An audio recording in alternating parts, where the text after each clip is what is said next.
Heck yeah. Well, welcome to the H&H podcast. We're pretty excited to be here with you guys and to have pretty much our entire crew here. Pretty much, yeah. Missing Hunter. He's got a good excuse this time. He's having to work late, but so we'll give him today's. We'll give him today. So, but no, it's nice to have everybody here. So, slowly upgrading our podcast stuff, and here pretty soon, most crews going to have as good a setup as you can have for a mobile setup. But no, the coolest. So Tracer and I got these stands with the rings, like you see all the influencers have, But the coolest part about it is you can plug it into a box, so you can use it in your car, or like from your car, or from a battery pack kind of thing. Frickin' heck. So I don't know if I'd ever use it outside, but we have the option now. Yeah. Or we can do like a tent one. Yeah, I mean we got option. we got a bunch of hunts coming up this year. We can do some podcasts out in the mountain. Oh yeah, that's my hope and Yes, plan. sir. I don't know how I'm gonna swing second season, but I'm gonna figure it out. Because Talon ended up getting tagged close to home. In fact, the same unit he shot his elk in for second season. And then all your family's up there and our unit. Yeah. So We'll see. We got a lot of tags to be filled this year. Yep. Hopefully more to come. Yeah. We'll see. The wife was really mentioning last time or a couple weeks ago, that she would really want to do an access deer hunt. So I'm like, okay, starting to plan that now.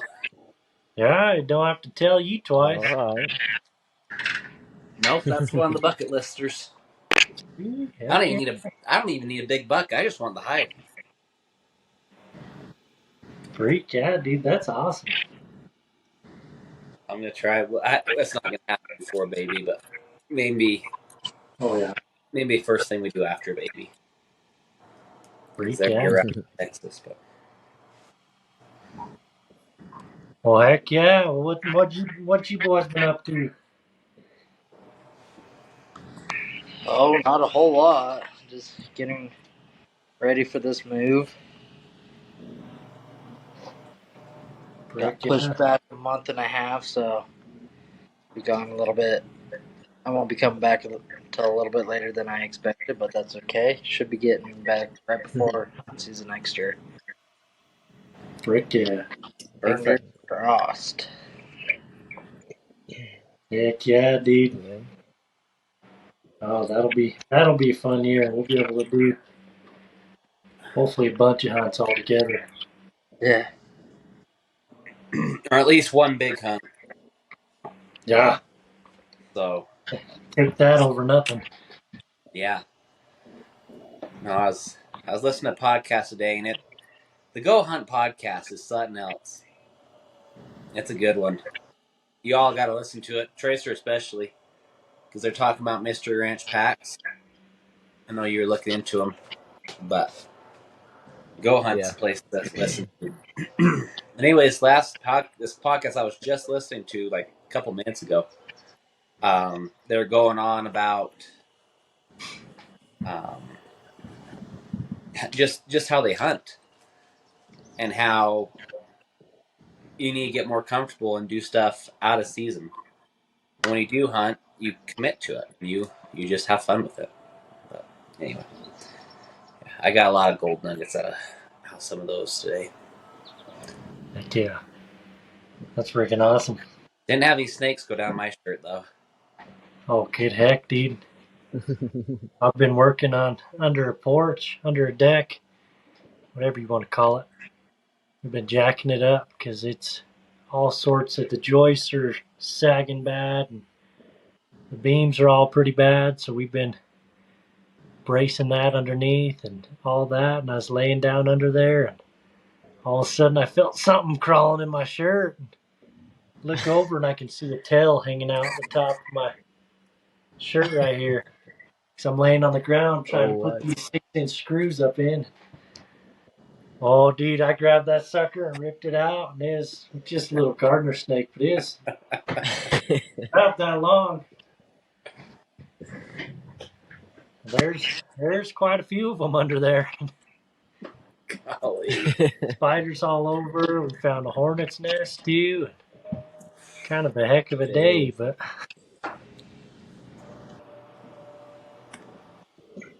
Man. Today for me was a little bit of an adventure as well. Not quite as much. I mean, we went up to just build a fence, and we made about 1/8 brace, and then we had to head down for lunch. Not that H braces take a long time to make, but early in the morning we went over to help a guy just cut out some weeds, throw some wood in the chipper, and so we didn't get to work for a little while, or at least up to the ranch. And then we get up there, and we're working for a minute. We go back to take lunch, and then we're heading back up to start working on this fence again. And one of our supervisor there, his name's Brad, and super funny guy. But Brad, he kind of meets us. Well, he calls me and he's like, "Hey, I need a favor from you guys. Are you guys coming up?" And I was like, "Man, I was vibing. I was about ready to take the rest of my lunch. But yeah, we'll be up there." And, we go up there and he's like, "Yeah, turns out I just got news that someone is up here stranded, but I don't know what road they're on. So when you go this way, when you go the other way." We had a 6-wheeler and a 4-wheeler, and they were like, and he was like, "Hey, when you guys are gonna find this Ford pickup, blue Ford pickup, you guys are gonna come back and tell me where it's at, so that I can go up and help." And so we spent pretty much our afternoon doing that, helping these people. But then we get back down, and Brad, one of the funniest things about Brad is he's always talking about bears. So it's always like, hey, I saw some bear tracks over there. And it's just the funniest thing. And he was telling us, I actually saw this bear that he was talking about, and I thought it was an elk. Like, this thing was huge. This big, like, cinnamon bear just walking on the ridge. I saw something. I knew it was an animal just cruising down the road, and then I was looking at it. I'm like, that is not moving like an elk. Like, that's a big freaking bear. But I couldn't ever 100% confirm it. And then today, Brad was like, "Yeah, there's a 500-pound bear." And I was like, "That's a big bear, Brad." But dude, he hunts bears with a pistol. No. Like, dude, it's insane. His pistol's like that big. Like, it's a huge pistol. I'll have to show it another day. He actually let me shoot it today. And I was like, "Holy crap, this pistol's gonna kick my butt." Because it's a big old pistol. Like, I needed 2 hands just to hold the thing up. And, like, holy cow, he had to shoot. Like, obviously you want to put like a little bank behind whatever you're shooting, but we just shot a little like plastic bottle. It destroyed that bottle. And he had me go look for the bullet in that bank. And I go to pick up like kind of a big chunk of dirt, and pull it out. And I pull it out, and there's a black widow probably like that big. Like, just chilling right where my hand was. I was like, "Yeah, that's nice." And then Brad just goes in there with a stick. "Where's this bullet?" He's like, "Brad, kill the spider." That's crazy. But yeah, it was a little bit of an adventure today. That and just fighting the dang heat. But gotta make the money, right? oh yeah. Sometimes whether And you I like got today I got my application submitted for college. So, Now I'll just wait on Yeah. that for a while. Hopefully, they don't let you in until after hunting season. No, that would suck. I can't stay at home that much longer. No. Got to do something.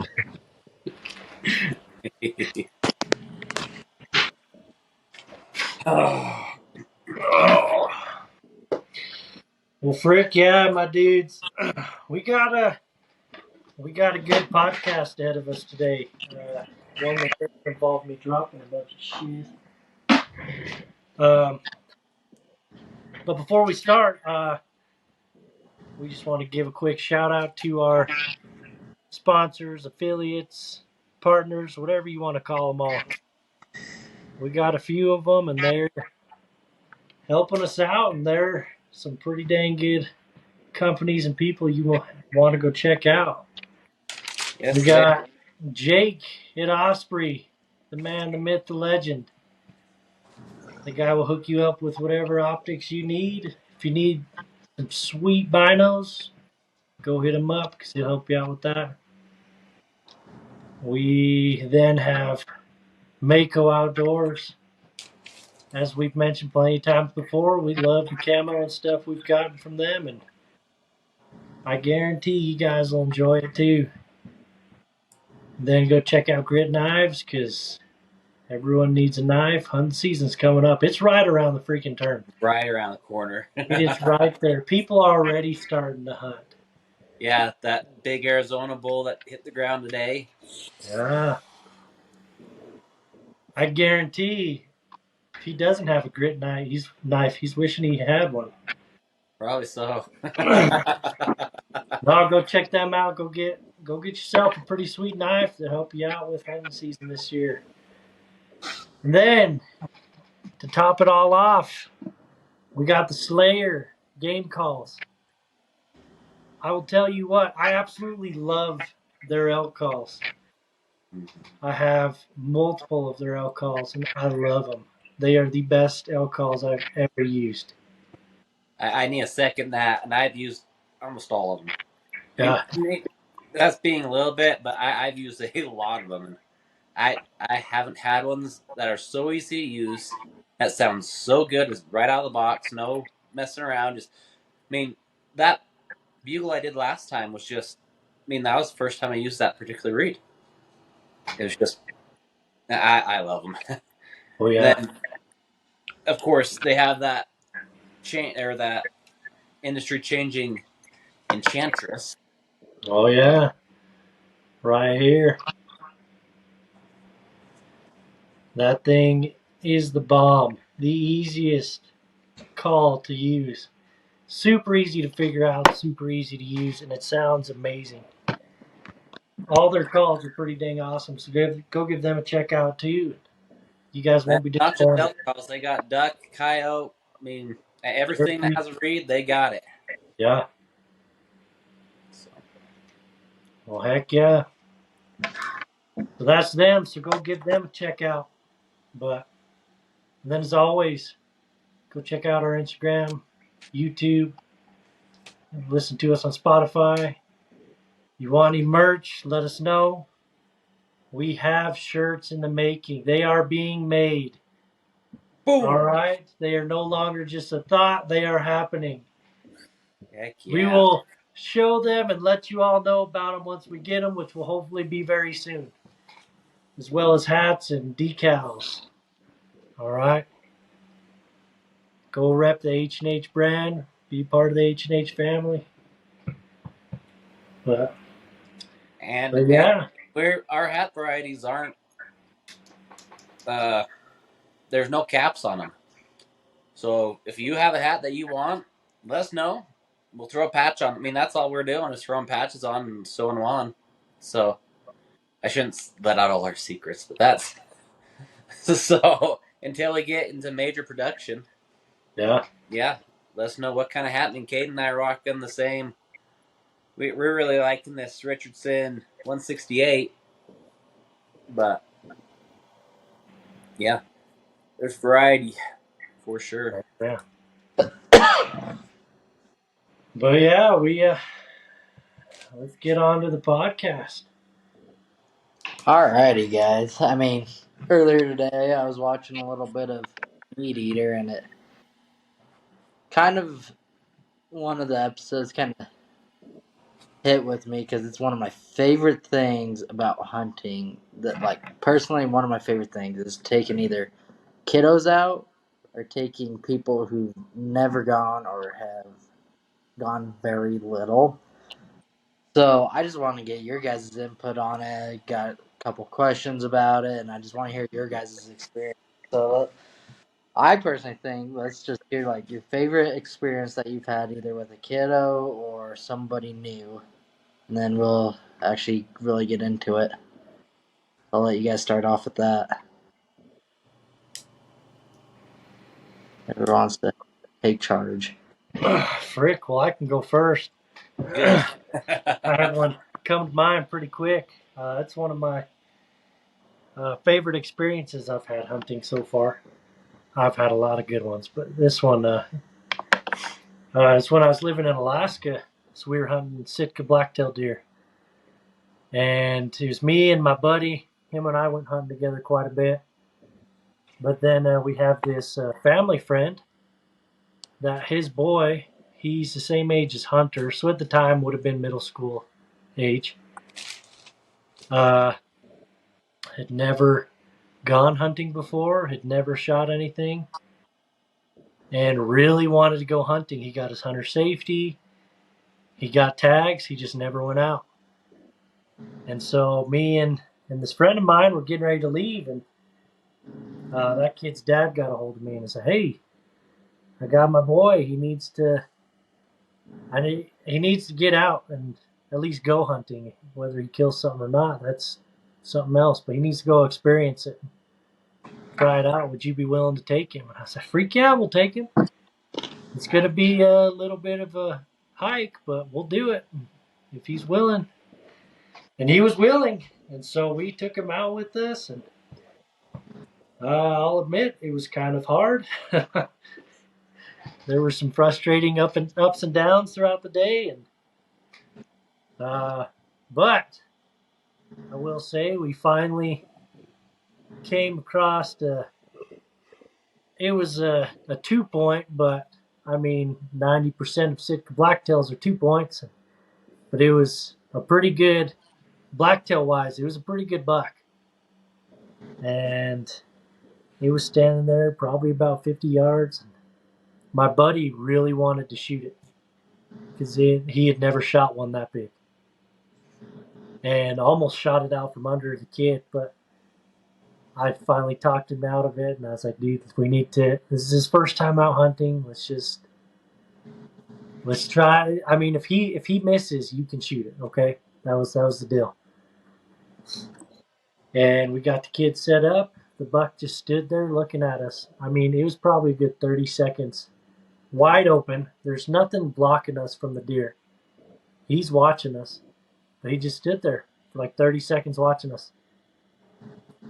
And the kid got set up and he's looking through the scope and he's like, "I can't see it. I can't see it." And I'm like, I'm trying to be patient. I'm like, "Well, it's right freaking there. How do you not see it?" In the scope, you're going to see the whole deer. Like, you're going to be able to see its breath. And he's like, "Oh, I can't see it. I can't see it." Finally, we got him to where he's like, "Oh, there it is. It's right there. It's right there." And I was like, all right, calm down, take a breath. Just breathe real easy. All right, I'm going to take the safety off. Took the safety off. It's like, all right, now just aim right behind the front shoulder. All right. And just slowly squeeze the trigger. Don't jerk. If you jerk, you're going to miss, and it's going to run away. Buck of a lifetime.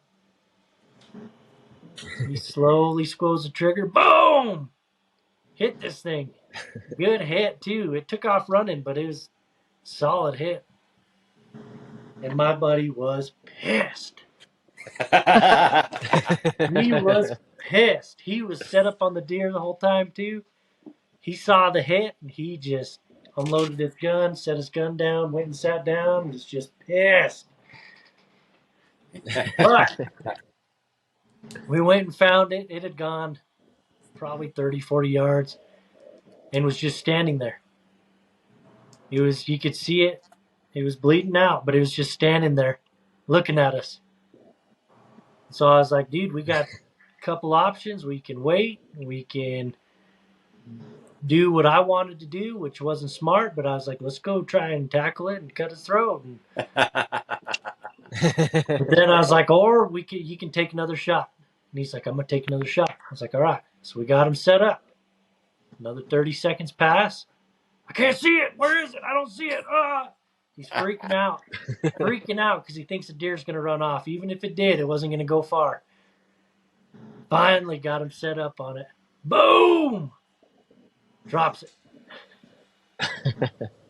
We get up there and my buddy's still kind of fuming because it's a good buck, big 2 point, real big, probably 3-inch eye guards.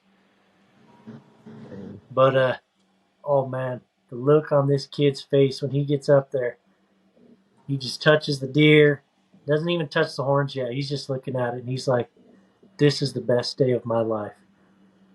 And I was like, that is what this is about. That is what hunting is about. Not going and killing stuff, but the memories made. That is the only deer to this day that kid's ever killed. One of the only times he's ever gone out hunting. But you know what? That kid, I guarantee right now, could tell you every single detail that happened during that hunt, especially during those moments.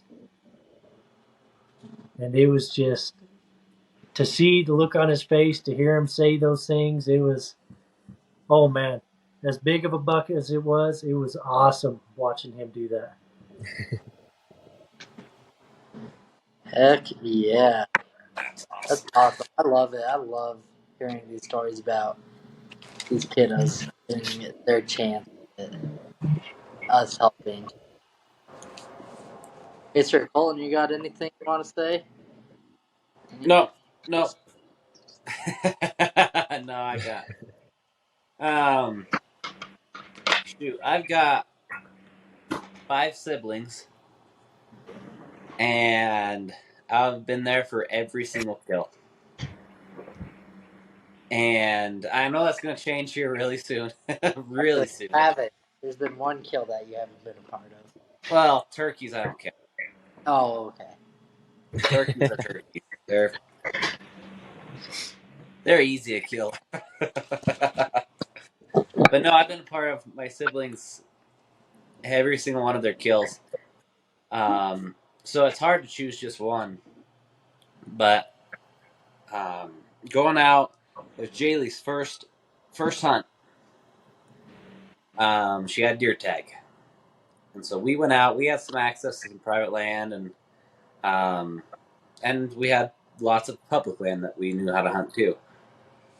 So opening day, we go out to this public land spot, and lots of oak brush, and bump a really nice 4-point, really nice, and bumping. No, not really bumping, but he was just right off the road, so he wasn't sticking around too long. So we chased him down. Never could end up catching him. We did have him in an opening once, but it didn't work out. It was the same kind of thing. She couldn't open. It was any one of us would have had a hard time making that shot even.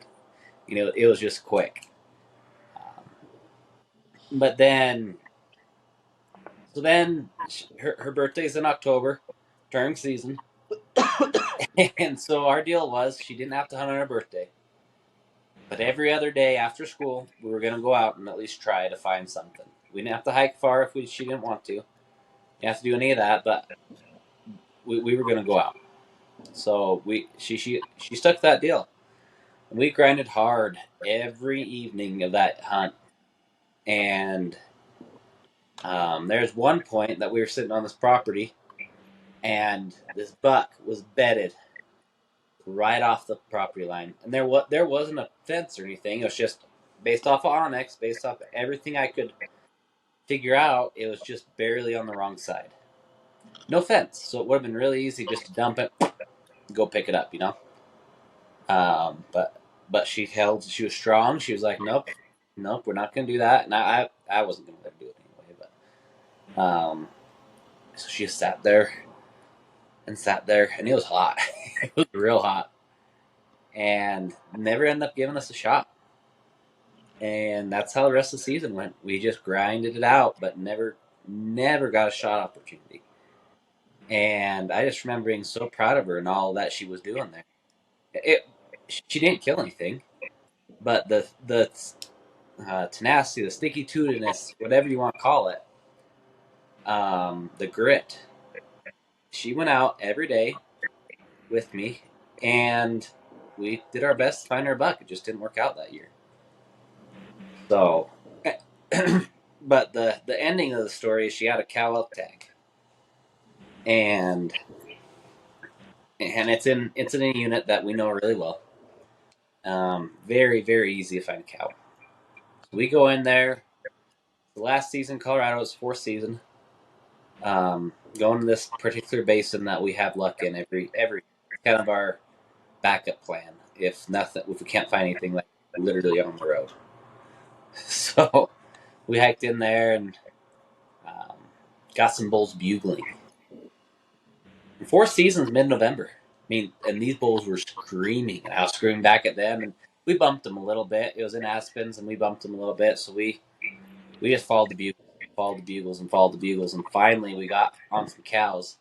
They're shooting up this cliff, and it was a cliff. I mean, I don't know how they're going up it. Shooting up this cliff, and we didn't. I mean, she wasn't going to take a running shot. We got her set up, and finally one stopped right before it was going to go up and over this lip, and she shot. And that thing just stood there. She shot again, and it just rolled all the way down to the bottom. And I've got video right after the shot of her reaction and everything. It's one of my favorite videos to go watch because you can see the excitement, I finally did it kind of thing. You know? But yeah, that was probably one of my favorites. Was hunting with her. That was one that happened while I was in Brazil, and that was kind of crazy to watch. Like I just remember that video that Cole's talking about. It really was cool to watch that. Just her reaction of, like, yeah, I finally did that. But that's an awesome story. I don't know if I I, you saw know, that. Go ahead, Tracer. yeah. So I was just, gonna start into a little story if you wanted to just make a comment Yeah, about that. yeah, I can make a quick comment. Yeah, I know exactly. I don't know if I ever saw the video, but just the picture of Jaylee, just you could just see all the raw emotion and how proud she is and everything that comes along with taking your first animal. It's probably one of my favorite pictures. You just could see it all. Anyways, Tracer. Yeah, it was perfect. But me being, I'm not the oldest, so I don't have a ton of time, and I was never the guy who just took initiative in these hunting trips. I'm that guy. I'm the guy that, you have to wake him up. I'm better now at it, but I was always the guy that you have to wake me up, and I'm gonna say no. 5 more minutes. I'm sitting And you're gonna say downstairs. We shared no. a bedroom. And I'm sitting downstairs, dressed and ready to go, making breakfast. Tracer, you up yet? No. Oh man, yeah. And it was always just like, sometimes Colt would even lay out some different clothes for me so I could get layered up the right way. Because if not, I was just gonna kind of throw on pajama pants, some sweatpants, and camel pants, and okay, we're out of here. I'm not getting cold. That was my only thought getting out of bed. Is nope, I'm not getting cold today. And I still got cold, so shows you I just didn't know what I was doing. But I mean, I was always that guy, you know. Um, Now that I didn't like hunting, it's just there's so much more that goes into it than we like to realize. that's something that I'm starting to realize a lot more now. It's like we went, and this is going to tie into my little story. Is we went on a fishing trip. We have a yearly fishing trip that we'll go up to Vernal. If y'all know where that's at, it's up there in Utah. But we'll just head up there to a spot that my grandpa always liked to fish. I think what were we saying, that's where grandpa learned to fish, that's where my old man learned how to fish, that's where Colton learned how to fish. And if I'm gonna be quite honest, that's where I learned how to fly fish. So I mean, it's really just an amazing place with a lot of amazing memories. Um, but as we were getting ready to go, I was like, man, like I have no idea what I'm bringing. Like, how am I gonna sleep? How am I gonna do this and that? And just things I'd never thought about before because, oh, Tracer's coming. We got to pack for Tracer. We got to help the slow guy out. But I was thinking about all that. But this last trip, it was actually my first trip in a long time because, like I've mentioned every other time, I've been gone for a while. But this is my first time in probably 3 years going because I didn't go the summer that I left. And I remember one of my friends that I met there on my mission there in Brazil. I was able to invite him, and it was something that was just really cool. He's never been fly fishing before, and that's something that I learned as I was inviting him because he was over there in Provo, and so Vernal would be about 3 hours for us, 3 hours for him, just to meet up there. And it had been the first time I'd seen him in almost a year since we met in Brazil, and we spent some time there. And it was just really fun, just watching him get after it, because he didn't just sit around waiting for someone to tell him what to do. I very briefly showed him the ropes, and then he was just off doing his own thing. He was like, "Yeah, let's get it. We're fishing." And it was just so cool to watch him go. And I was just sitting there with this pit in my stomach, and I was like, "Man, I know how bad it sucks to just not catch anything." And fly fishing isn't one that you can just wing it most of the time. You just wing it, you're going to get caught in trees, and your day's going to be miserable. And if you don't know where to cast it, you're not really going to catch a fish because you would think, oh, let's cast it in the really fast water because that's where the fish will be swimming up. But you know we know that you can't cast it in that kind of water. You got to cast it, where they could be hiding under a rock and see that fly and say, that looks tasty, and then snag it. And it was just so awesome because within about 5 minutes of fishing, I look over because I had crossed the river at this point, and I look over and I just see him pulling a fish out of the water, and he was just so content with that little fish.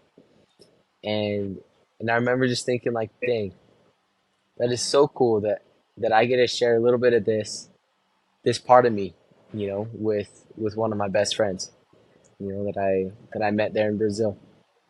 And so that's one of the experiences that really comes to mind. I've had a couple others with, shed hunting with friends, and then they're like, "Whoa, this is actually really cool," But I feel like that experience, and because of how fresh it is, it was just really cool to just see that because it really is a lifestyle that, it's healthy. We talk about hunting, fishing, you know, it's one of those things too, like country music. It it's always been one that just gets a lot of hate for no reason, because it's all about beer, guns, and all that stuff. But it's really not, you know. It's about family, It's about these experiences because they're little things that we take for granted. But as I was watching my buddy Caleb, just with his little fly rod, that we landed in, and he was just having such a great time, and he was just in a different zone, and that's something that that I just love, especially showing new people. I'm glad that Jared brought this topic up because that's something that is so huge. That's one of the reasons that I love this H&H podcast especially. It's a way to reach people and to share this part because our experiences, they could be cool stories. You can go tell one of your buddies like, yo, Caden, he had a snake crawl up his shirt, and you know this other guy, he was teaching his little sister how to hunt, and she got a cow, and it was just super cool. And there's all these stories, but the fact of the matter is, these stories, just retelling these stories, they aren't going to necessarily change people's lives. But why do we tell stories? Stories help people get to a certain spot, get a little bit of motivation maybe to do something. So when we talk about these cool hunts, and it's like, my little sister Jaylee, just like, she's not the most outdoorsy person, you know, but when she was out there and she was in it, it was something that was life changing for her, and that's what we want to portray, is just that, get out and do it, put your boots on the ground, you know, get out there and do something. If you don't know what you're doing, there's plenty of resources to help you know what you're doing, you know, There's a thing but called just get out there. or the internet. It's a Yeah, fact. because I didn't know anything about archery, and old man didn't know. I mean, so I had to completely wing it. Now I got 2 bulls under my belt. I've got an antelope and a deer, and um, Couple turkeys. it's just one of those things. If you don't have someone, there's resources out there. One of my favorite ones, man. I think it was the year after I graduated. I don't a guy I knew, he had a son. He's probably fresh in high school, 8th grade, somewhere in there. Had a deer tag for the unit I've hunted all of my life, so I know that area pretty well. I got some pretty sweet connections with landowners.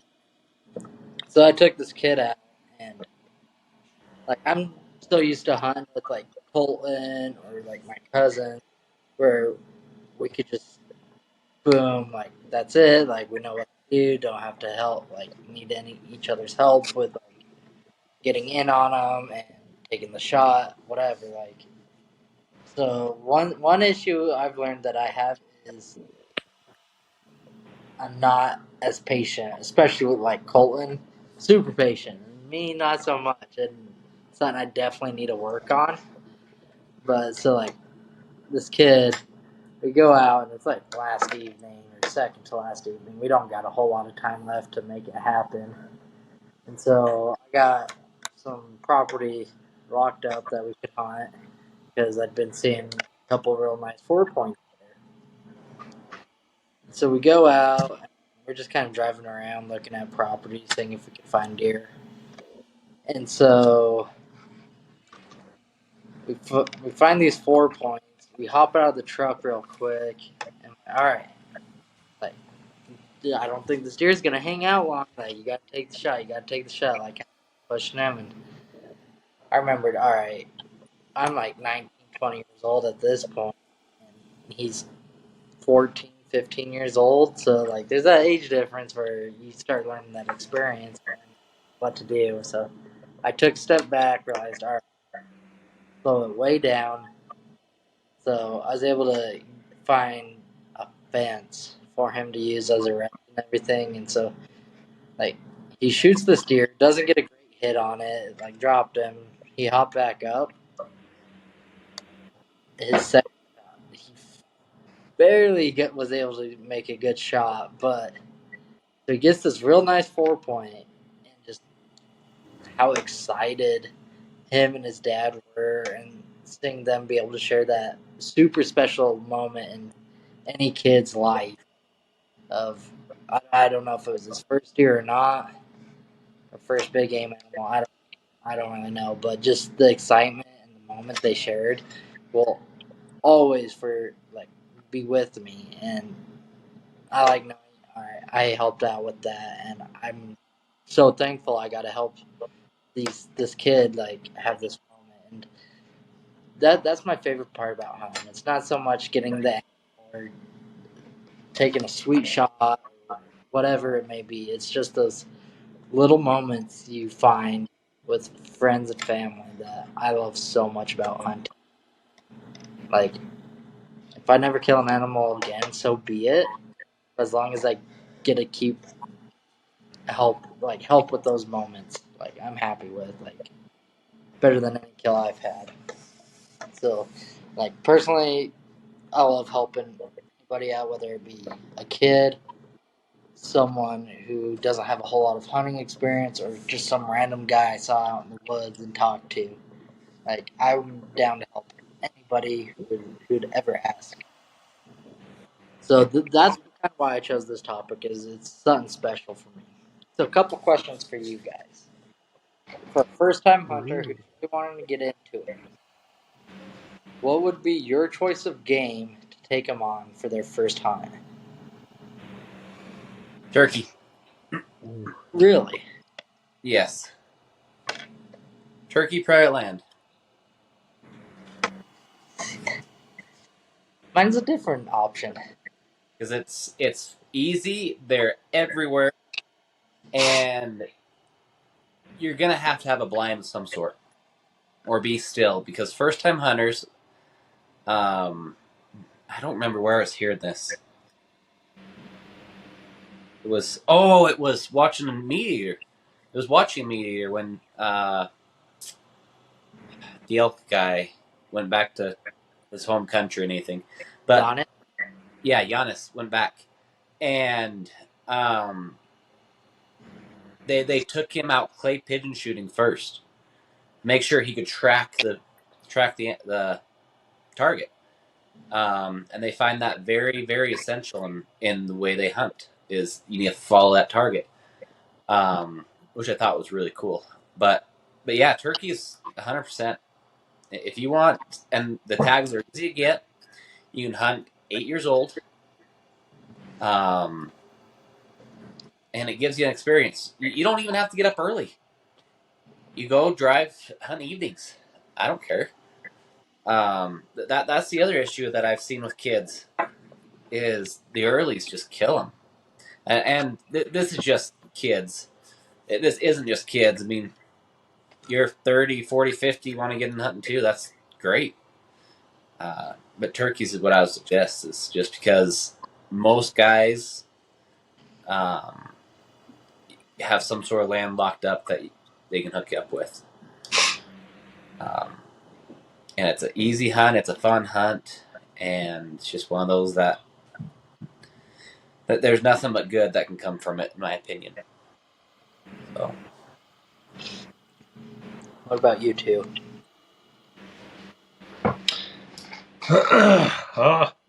First thing that came to my mind was ducks. If I'm being 100% honest, duck hunting, it'll teach you everything you need to know about hunting.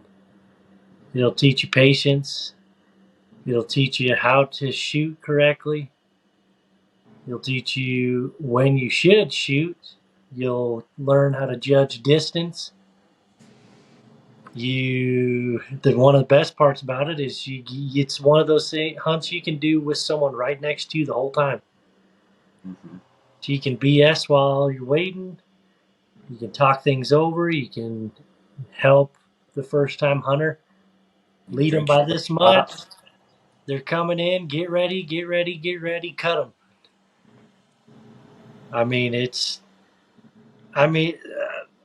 there's a lot of people that may not feel similar to me about that, but I think that that's one of the best ones you could do to get started. Because you learn a lot more from duck hunting than you will a lot of other hunts, especially for the first time. Mm-hmm. Yeah.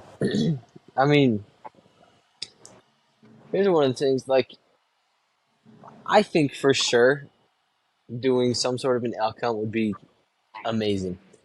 But since we're kind of more on that topic of like first time, What are we gonna do? You know, how like I think about my journey. You know, how did I start? You know, because a lot of the times people, you know, and it's nothing to feel weird about, but some people just don't know how to handle guns. You know, so it's just learning that, you know, like Caden was saying, you know, you got to learn how to do everything with a gun. How does it work? You know, because from the time you pull the trigger to the time that that bullet reaches the animal, you know, they could have moved a foot. You know, like I've had that experience where a buck jumps my arrow. You know, and it doesn't make sense. It would have punched it right in the heart, and then it just jumped right over it and went on its way. You know, and so I feel like those basics are incredible to learn.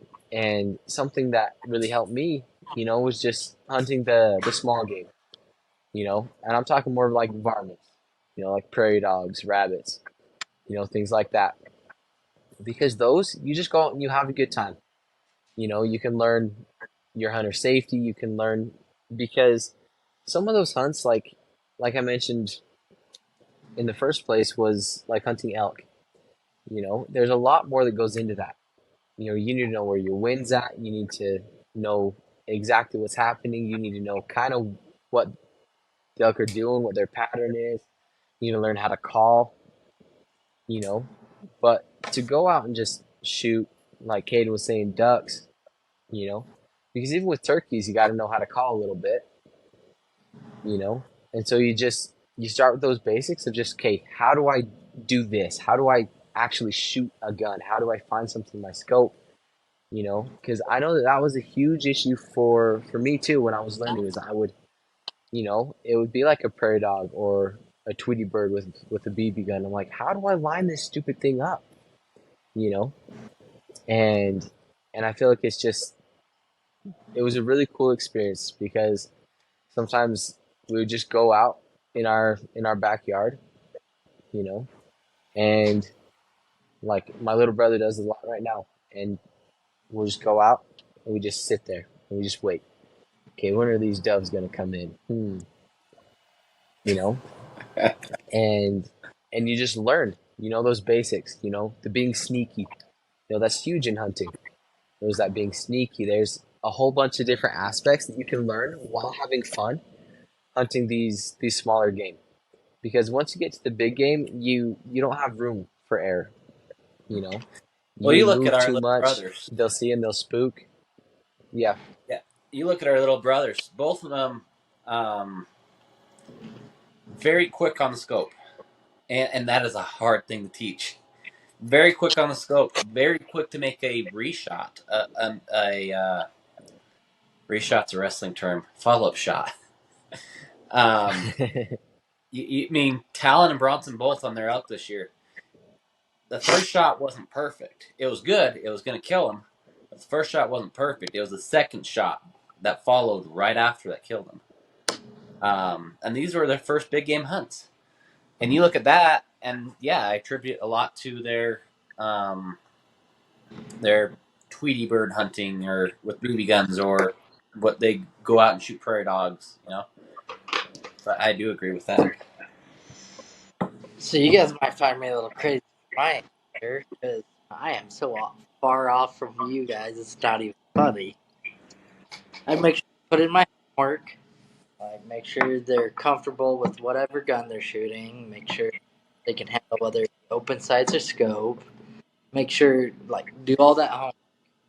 But my choice is private land. So with turkeys, I mean, Yeah. a lot of the times, like you shoot them, they're flopping all over the place, and like you gotta break its neck. Like, sometimes it's pretty ugly with turkeys, and I don't want their first experience hunting is that because like when I think of it, I think of my good friend. She's never really hunted. I like trying to push her to like start hunting and or at least once. And so when I think of it, I think private land doe. It's a pretty easy tag. Like you can't got a whole lot to do. You sit there and wait for them to come to you. But like, I don't know. Turkeys can be kind of traumatizing. At first, I'm like, oh, turkeys, and then Well, but so can deer. but it could If happen with you don't deer. make the perfect shot on a deer and you walk up on it still alive, that might be a lot more traumatizing than a dead bird flopping. That is true, but like So, with all my experiences, I've dropped deer a lot easier, like quicker kills than turkeys. So I mean, it's just one of those things. It's like either way, it's a kind of an emotional thing. It's kind of leading me to my next thing. well, that's what hunting is. It's an emotional roller coaster. Doesn't It is matter if you put all the practice in, your scope can get jumped. I mean, a lot of different things can happen in between from the time you walk out to the site to when you pull the trigger. like So, people who either have very little or no experience. They're like, I don't know if I'm able to, just because of the emotional roller coaster. What would you guys say to that?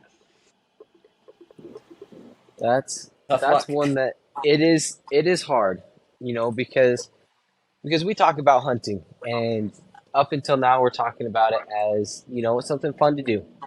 We learn from it, we grow from it, but there, just like anything in life, there are the downs, you know, like we still are talking about life. It's the life of a living creature, you know, and God, he put animals on the earth for us to use for our benefit, but he didn't put them on the earth for us to abuse, you know? And so that traumatizing part, it really is traumatizing, when you make a bad shot, and you walk up on that animal and it's still alive, and you have to end it up close. That's not something that you necessarily want to go through. I know that was probably the most traumatizing thing that happened in my little kid life. Not the most. I mean, I had a couple more things that were more, but talking hunting, that was probably the most traumatizing thing that ever happened to me. Was walking up on a cow elk that just wasn't dead yet. And I was old enough that they just trusted me to go and start taking care of this animal.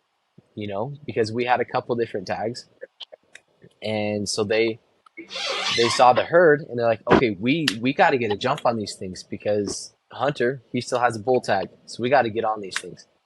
you know? And so they're like, okay, Tracer, you go.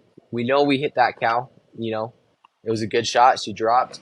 Like, go make sure everything's good with that. Start taking care of it, so that we can get out at a decent time too, And so I went and, there are just those situations that I was with no type of firearm. I had my little knife because I thought that I was super cool. I had my little knife on my hip that really wasn't even that sharp, you know. And I get up to this cow and she's sitting there and she's looking at me. And I'm just sitting there like, what the crap am I supposed to do now? Me thinking, I'm like, okay, I've butchered enough animals. Like I know that some like, with like a pig or something, you shoot it and then you cut the throat so that the meat doesn't go bad. And I'd seen my uncles do that. I'd seen, you know, and it's a clean process, you know, it's quick. And so I was like, okay, I'm going to just do that. It's not going to be a big deal. And then I'll just start taking care of this animal. And it ended up being a lot more, it ended up being a lot slower process than I would have liked, you know? And so with anything that we do, hunting especially, it's one of those things that there is that risk factor, and that's why in every state they have hunter safety. It's not just something that you go and do. You don't just go and grab a car and start driving it around. You need a license. You need to pass through things. It's the same thing if you want to mess with firearms. You know, and I feel like that's something that, with that trauma aspect, just try to do the right thing. But go into it knowing that things could happen, and that's okay. Things happen and then you learn from it, you grow. It's just like in life, you know There's some things that happen that we wish wouldn't have happened. And based off of maybe a dumb choice that we made, we weren't as prepared as we should have been. And you just have to learn and grow, So I wouldn't ever go into a hunting experience with, just expecting that or fearing that something bad is going to happen. Always have it in the back of your mind. That's something I learned from Colton. He would always say, what could go wrong here? And so he was always super prepared. One of the most prepared people I know on the mountain would be Colton, just because of that. But there are some things you can't plan for. But don't ever ruin an experience because you're stressed out about something that could possibly go wrong. Because things could go wrong walking out the door, just getting to the truck. And that's not just talking about hunting. That's going to work in the morning. That's doing whatever you want to do. Just don't live an anxious life. Just get out there and live it. That's what I would say to kind of wrap up my thought about that part, about the trauma, the little bit of this other side, that people don't see. You guys got anything else for the emotional side and how to prepare somebody for it? I'm gonna be honest. You had cut out on my end when you asked the question, so I had no clue what the question was. Oh, So, shoot. I've had people say, No wonder you're looking so confused over there. You're just, I know. I was like, I'm gonna try and figure out what they're talking about. So so the question, like I've had it where I don't know, like people saying, "Oh, I don't know if I'd be able to hunt." Like I'd get emotional, like that type of scenario for emotions. How would you prepare somebody for that part, or what would you say? I'd say good. It's an emotional thing. It's not something you should take lightly. You're taking a life doing this. Even though it's not a person, it's something that was born, something that's living, something that requires food, water, and shelter in order to survive. And you're ending it. But by doing so, you're providing food for your family, you, whoever you're with, whatever. It's not supposed to be something that you take lightly. It's not supposed to be something that you just go out. Oh yeah, let's go fling some lead, let's kill some shiz and get on out of here. and Even that's though portrayed a sometimes, lot more than it should be. yeah, sometimes we kind of joke about and say stuff like that, but honestly, it's an emotional thing. No matter what, even if it's a clean, ethical, one shot drop kill, it's still something you get up to, and you need to show respect for whatever it was you just killed. You need to take care of it the best you can, do everything you can to make sure it doesn't spoil, and realize that, as I'm pretty sure I heard someone say earlier, these animals were put on earth for Matt. They are for us to consume. And so when we do it the right way, we're doing what we were put on earth to do and what they were put on earth to do. And so it should be emotional, depending on the person. Some people are going to be crying every time they shoot something. Some people are going to be all sorts of stoked and excited. To each their own. However you react, awesome. But it's Uh, it's just something that you shouldn't take lighthearted. And if uh, that's too much for someone, then maybe look into other hobbies. yep, exactly. No, I've almost hung up my bow multiple times. Multiple times.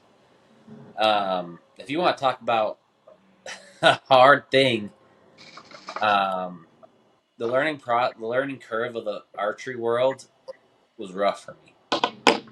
I learned how not to do a lot of things. I learned not to shoot a bull elk in the shoulder blade.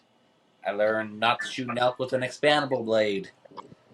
I learned not to walk up on an elk right or walk up in your arrow right after you shot if you didn't know where the elk went. those have all cost me animals and that I could never find. And I feel like I gave as much an effort as I could and then some.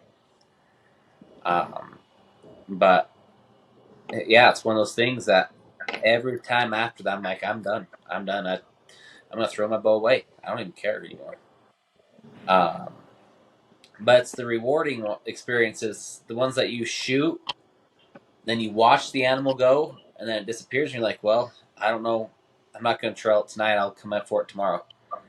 Then you go on tomorrow, and it's right where you left it. Those are the experiences you live for, or the ones where you're hunting together and both flinging lead at the same buck, and finally get up to the buck, and he's dead. you know, um, those are the things that you live for. Just the fun experiences. The you bust your butt so hard, and then you're rewarded. Um, and a lot of times, it's not rewarded with an animal. I've ended a lot of hunts. I shouldn't be saying this. But I've ended a lot of hunts praying, "Come on, give me a shot. Give me one opportunity at last light. Just come on." And pretty blunt too. I'm like, I want an opportunity, and then I just sit there and watch the sunset and get darker and darker and darker, and then it's past shooting light. I'm like, I was asking for the wrong things. I got what I needed. I needed that time outside. I needed that experience. Um, and a lot of times I just stop and I'm like, well, dang it. Not, thank you for that. I needed that instead of the animal in this case.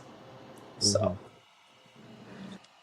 And something that just popped into mind is like I was kind of thinking, you know, um, I know we're kind of running a little low on time. We don't want this thing to be too long, but I was just kind of thinking about where the world is today. As far as especially siblings, and relationships and friends even, you know, and just how everything is separating more. You don't see as many super close friends. You don't see as many siblings, that are just united, and as Colton was talking, you know, about just those opportunities, like, an animal wasn't what I needed, and I was thinking how many times or like how often would I have hung out with my older brother if we weren't hunting, you know? And, a lot of me wants to think that, or let me put it this way, I don't know if I would have done a whole ton, you know, because we didn't have a ton of shared interests. We weren't just going to go and wrestle every day, you know, and I like to do different things. I like to be in the weight room. I like to be, I don't know, out golfing or doing something like that, and Colton was just always in the mountains, so if he didn't ever invite me out there, you know, where would our relationship be, you know? And just kind of thinking about that because that's, we say it all the time. That's a lot of what H&H is, is that quality time, and it just kind of hit even harder, because it is a way of life. You do not have many things in life that just unite people. You know, you can have sports and people can get super excited about sports, Super Bowl Sunday, and that unites some people, but there aren't very many things like hunting, where you put it all on the line. You're sweating. There are times where you're just sitting on that ridge and you're like, man, I think a helicopter could see me from here, you know? Man, I wish I had a helicopter But, here. but I mean, those are the experiences because then you get back to the truck and you're like, man, we did it. Or you're just out there and you're just joking around, you're all suffering together and you're like, man, this sucks, you know? But I don't know, I feel like that was definitely worth noting. It's just like because this is what we're doing, you know? We aren't just telling stories, but we want you guys to get out there and do it. Go and see, experience these things for yourselves. Because who are we if we just want to keep this to us? H&H is not just us. It's anyone who hears our voice and is touched and decides to go out on a little hike, maybe looking for some horns. I know I just did a lot of hiking when I was starting out. That's okay too. Hiking But with a just go out rifle. and do something. Hiking with a rifle. you know, That's it's that's what a okay. lot of Take your people rifle do, on a walk. and that's what a lot of people live for. It's you talk to a lot of the old timers. They don't care about going and killing a deer. They're just taking their rifle for a walk, getting away from their wives, their work. I'm not saying anything against wives. I love my wife, but that's people's escape is to go and do this. So Like I'll tell anybody who is getting remotely interested and they bring up the I don't know if can or emotion thing.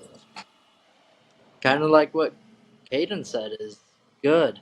It is a very emotional thing. I'll be the first person I met with my bull that I killed. I ran through every single emotion that you could. I shot.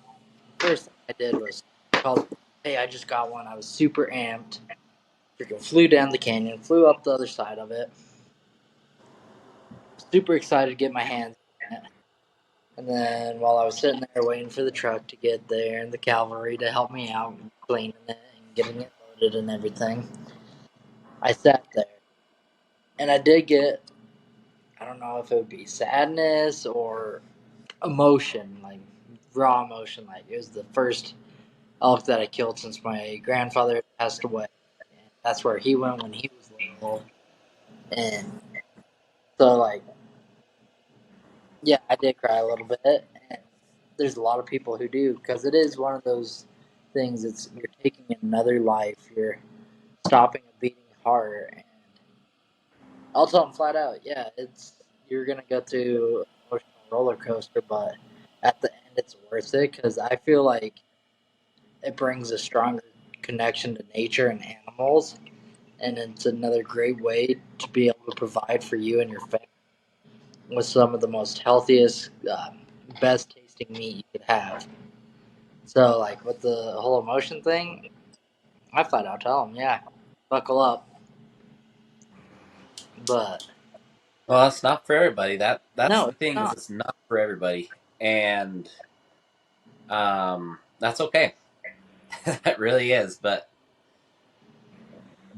you have to go out and understand the full picture before you can say, "Oh, it's the most worst thing in the world." You're just going and killing out animals, slaughter them left and right, and you're killing Bambi's dad and all this and that. Well, maybe, but that's not how I see it. That's not why I do it. And if it is, then I need to rethink life because that's not the reason I do it. Yeah, before like if anyone tries to like judge it or judge me for doing it, like I try to explain.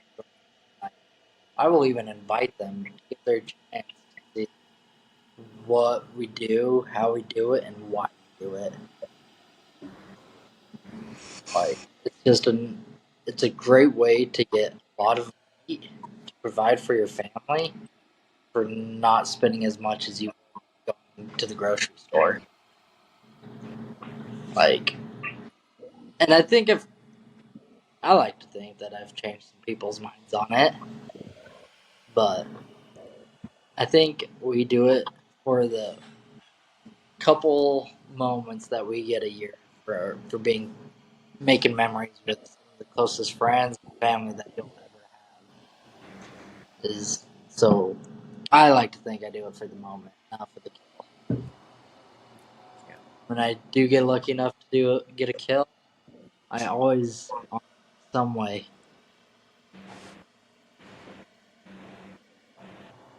Heck yeah. But Well, yeah, that was good. Thanks for that, Jared. yeah, I think it's a great stopping point for the evening. Maybe get back to this topic again with Hunter and maybe talk about some other stuff about new hunters and what to expect and why we do it. Freak yeah. I think that's a great Yeah, idea. for sure.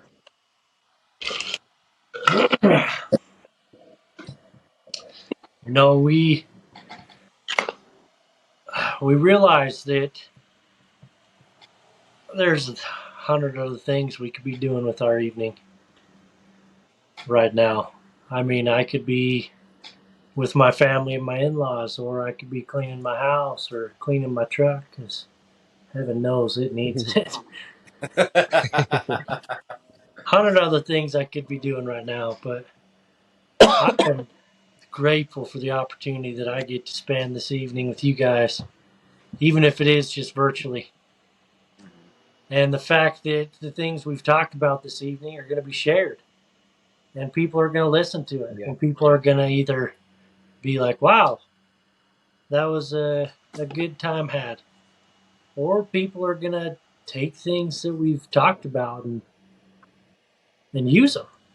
Maybe help Yeah. their hunting experiences get better. Maybe they've got input they want to send us that could help us out a lot. You know, And this please do. brand that we've started, this extension of who we are, is just going to keep growing, and it's just going to continue to make us better. And so I am grateful you guys are willing to take the time out of the evening to hop on here and to take control of the podcast, to get this discussion going that we have this evening and have in the past and are going to have later this week, next week, whenever we hop on next. Yep. So this is definitely and truly a brotherhood. As we've said plenty of times before, I just want to restate it. It is definitely a brotherhood, and I'm grateful for it. And we're very grateful to all the people that listen to us ramble every week and listen to the advice that we have, the things that we've experienced, and want to hear experiences and advice from other people as well, because we're not perfect. We are very far from perfect. We're not perfect hunters, but we're trying. We're having a dang good time doing it too. We're perfect triers. We are perfect triers. Yes. Put that on a t-shirt. So, yeah. but yeah. So feel free to reach out to us with any comments, advice, compliments. I mean, I'll always take those. But and yeah, we look forward to hopping back on here next week with everyone. Hopefully have the whole fam down For with sure. it. Hopefully. Heck yeah, we'll talk to y'all later. Right on. All right, talk to y'all later.